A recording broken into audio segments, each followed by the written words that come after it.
When God tells you something, listen.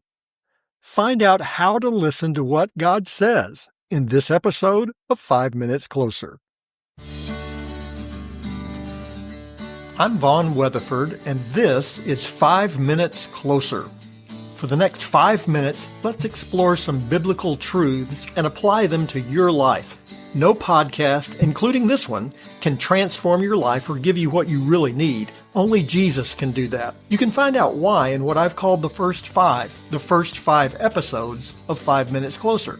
Each following episode explores scriptural truths that, if you follow them, will bring you 5 minutes closer to the person God created you to be. Let's see if we can get you 5 minutes closer. If I've told you once, I've told you 1,000 times.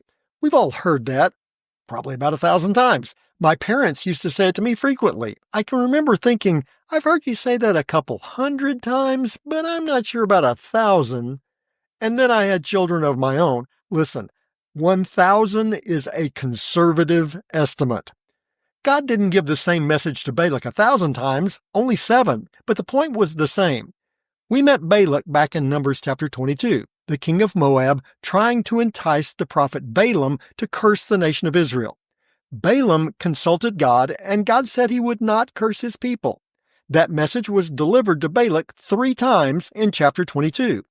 In chapters 23 and 24, Balak asked the same question and receives the same answer 4 more times. There's a simple message for us to learn in all of this. If God has told us once, He's told us. We need to understand that God does not change his mind. Balak tried every way he could imagine to make God change his mind.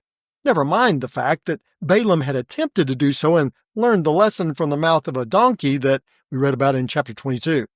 Somehow, Balak still believed he could alter God's decision. He offered extravagant gifts to Balaam to prophesy against the nation of Israel. Didn't work. God's mind is not for sale.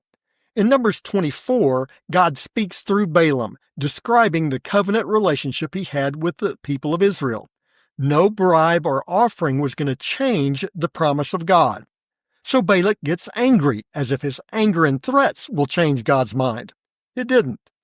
Balaam wasn't exactly a model of faith in all of this, but he finally got the message and gave it to Balak in Numbers chapter 24, verse 13. If Balak should give me his house full of silver and gold, I would not be able to go beyond the word of the Lord, to do either good or bad of my own will. What the Lord speaks, that will I speak. I've never been very good at trades. I have no sense of what something is worth. When I was 13, there was a kid at my church who was always wanting to trade. He always had stuff that I thought was cool, candy and baseball cards. I traded him thinking I made a good deal. Somehow my dad never thought it was as good a deal as I did. I didn't understand why. My dad explained to me, if you're going to trade, you want to get at least something equal in value to what you're trading. At the time, I thought I was. My Mickey Mantle rookie card I traded was not worth nearly as much as the package of M&Ms I got in return. When the world tempts us to trade what God has commanded for the prizes of this world, we can know it will always be a poor trade. Balak offered all the rewards and honor of a king who controlled an area of land about the size of Rhode Island, and Balaam almost fell for it. Don't make the mistake of accepting the offers of this world. Whatever this world can offer, it is nothing compared to what God has already given you.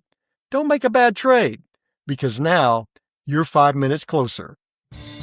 My prayer is that these 5 minutes have challenged you, inspired you, and caused you to consider applying God's message for your life from His Word. To find out more, visit our website at 5minutescloser.com. Join me next time to see if we can get you 5 minutes closer.